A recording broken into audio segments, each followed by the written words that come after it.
Folks, we're back here. Great to have you. 800-282-2882. If you want to be on the program, the email address lrushball@eibnet.us.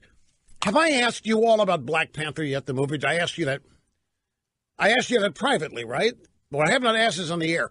Folks, can I ask you a question? I need to ask you a question.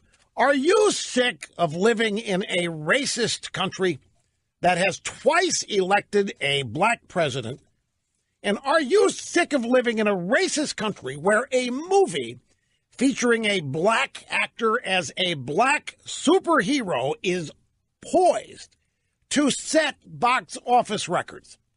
Are you tired of that racist country? Are you tired of living in that racist country? I know what you're saying, Rush. They're not going to get it. This is way too sophisticated a comment. They're not going to get the nuance here. And once again, you're going to get pilloried for something you didn't say. No, I'm making a point that I've made for I don't know how long. How can this country be as racist and bigoted when its wealthiest and most popular TV personality is an overweight African-American female? How can that be?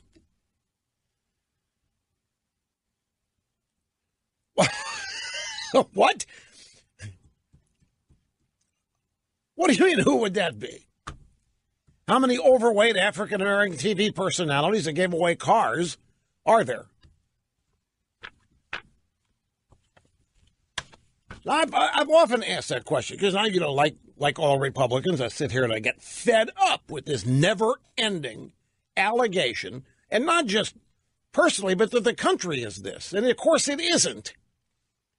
And so this movie, Black Panther, and by the way, I need to tell you, I totally get this. This is a Marvel Comics feature, and I think Disney partners in making these movies. Is that right? Is it Disney or is it 20th Century Fox? Is Disney? Okay, so Disney works with the Marvel movies, and this is I can understand this being a big deal. This is, look at all the Marvel movies and look at all the superheroes. Batman, Spider-Man, Superman, you name it. Wonder Woman, they're all white. They're all white. Now here comes Black Panther. And apparently this movie was so popular when it was being made, Mr. Snerdley, that Hollywood royalty wanted to show up and visit the set when it was being made. This thing is being hyped as maybe the biggest, whatever genre Marvel is called, I'm superhero, whatever, fantasy superhero, maybe the biggest opening weekend. They're looking at $170 million opening weekend. This means it's going to be bigger than Batman or Superman or any of these other franchises. And I think it tells us a lot. I think if that happens, or even if they get close to it, I think it's going to it obviously will convey or carry with it a huge message about where the United States is culturally right now. And I for one could understand African Americans loving this because here it is. There's an action figure, hero, superhero, superpowers, and the first one in American history who's black. Luke Cage is a TV series. Luke Cage hasn't been made into a movie. Luke Cage was good. I watched Luke Cage. And that was Michael, Coulter is the actor, who is fabulous. I loved him in a TV show called Ringer. He got killed off in the 4th episode, but I still liked him. It didn't matter. It was a CW series. It didn't last long, but the premise was fabulous. I liked it. Mike Coulter's great, but that was TV. Luke Cage, black superhero. Marvel, black, but this, and apparently the production is through the roof awesome. The special effects are awesome. The cast, and it's about a fictional African country that has it's got a secret resource that will save the world from every problem there is. And it's called Vesuvium or some such made-up name. And it's about everybody in the world trying to get hold of this little country and throw everybody out of it so they can take over. And this guy defeats the world, the Black Panther.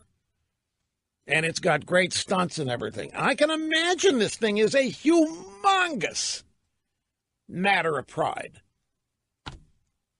based on some things you have told me over the years. And so, $170 million. Now, if it reaches $170 million, whatever it reaches, it isn't going to be on the black audience alone. There aren't enough exclusive black moviegoers to generate that kind of money. So this has to be crossing over into many different demographic areas of America. And I think millennials are going to push this movie through the roof.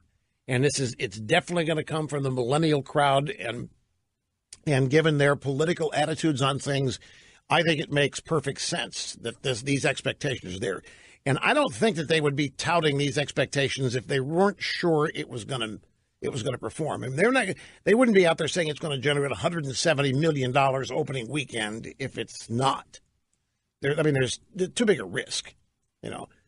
Pitch it as perhaps a record opening weekend for the genre, but they've put a number to it. 170 million.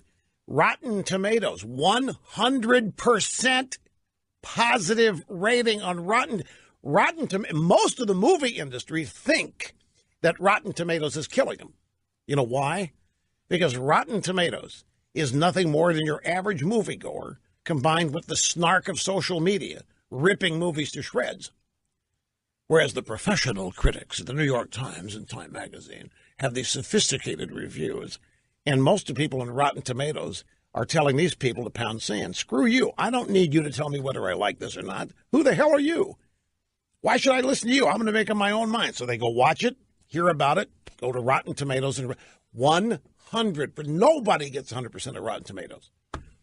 I would if I had a movie there, but nobody else has. Yeah, it's coming down, but it was at 98% statistically, no change, but it was at 100%. MovieWeb.com. How many box office records will Black Panther break this weekend? Mid-February release. That's another thing. They don't release movies in the mid-February. Blockbusters don't get released in mid-February, but they're doing that with this one because whenever they release this one, it's going to go through the roof. So this is going to be great for the bottom line. It's a February release where most movies die. This thing is going to own everything. Back in January, experts were predicting anywhere between 100 million and 120 million opening weekend. But now they're factoring in that 100% Rotten Tomatoes score. And there was a the Super Bowl spot for Black Panther apparently was off the charts. People loved that. So that's got them guessing at 170 million. And here's the way the breakdown is. It's not uncommon for any movie of Black Panther's stature to outgross its projections. And if it does hit or exceed 136.4 million, it will break the all-time February opening weekend mark of 132 million set 2 years ago, a Deadpool, which was another Marvel movie. That movie was projected to open in the $50 million range. It opened at 132. Now, there's another Marvel character that I have reviewed. I watched the TV show. It's not a movie. And I reviewed it here on this program, and I found some other reviews on my tech blogs. I found there's a common thread. It was Jessica Jones, about the female superhero. And I watched it. I'm not a millennial, so I'm not the target audience for this Marvel stuff. And I'm not all Marvel stuff. I'm not into all of it. Luke Cage, I liked Luke Cage. Jessica Jones, I watched for the socio-anthropological immersion experience, for the social studies aspect of it. Batman, Superman, I'm over that stuff. Star Wars, I'm over that. But this stuff has great indications. And the common thread that is, I think, what's the word, most related to by the millennial audience is the suffering.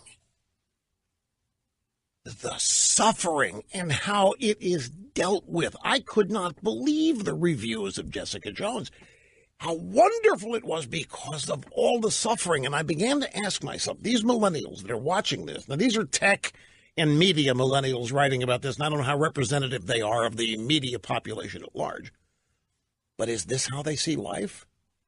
One gigantic, sufferable moment after another?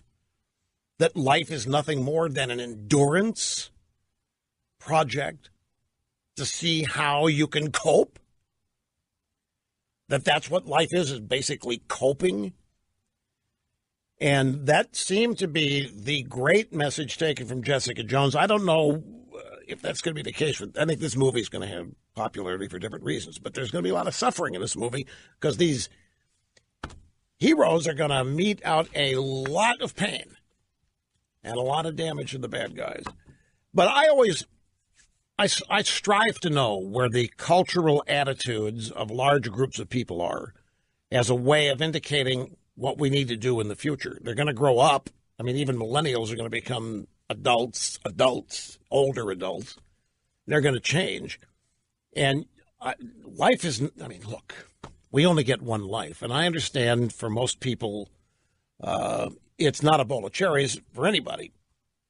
It's got ups and downs, but the whole concept of life being a giant coping exercise and nothing but suffering and overcoming suffering. And once that becomes the primary identity, then overcoming it and being happy is not permitted. That's cheating. Being happy is cheating. Being content is to be in denial. You have to be suffering. Well, that's not good because there's a political party made to order based on your suffering and your continued suffering. And that's the Democrat Party. The conservatism of Ronaldus Magnus has always been optimistic, uplifting, positive reinforcement, positive thinking, but not phony positive. And I'm hoping that this Black Panther thing moves on from this whole notion of suffering and presents a different message. I have no idea what it's about. I'm not familiar with the character in the comic books, or even if there is a comic book character. Is there? Is the Black Panther a brand new movie only? I have. Oh, he's in the Avengers. Well, okay, sure. Why didn't I? The Avengers. Why? I'm sorry, folks. I did it. Now, one thing. One of the reasons this movie, The Black Panther, is being released in February is Black History Month. And it was created by Stan Lee and Jack Kirby. It first appeared in the Fantastic Four, The Avengers, back in July of 1966. I think Disney is being pushed. They're demanding that Disney donate 25% of the proceeds back into the black community. They see this. They're blowing the whole thing. Here, you let the movie speak for itself. The Marvel people invested it, but now here comes a bunch of social justice activists demanding 25% of the take. As though the movie owes the black community 25% of the take. It's crazy. There's a change.org petition calling for Marvel and Disney to put 25% of the take, the proceeds, back into the community, whatever that is. I guess Colin Kaepernick gets to define that. Let me get. I'm sorry, not get. That's how they talk in Missouri and Texas. It's get. Man, I'm not doing well today on these pronunciations.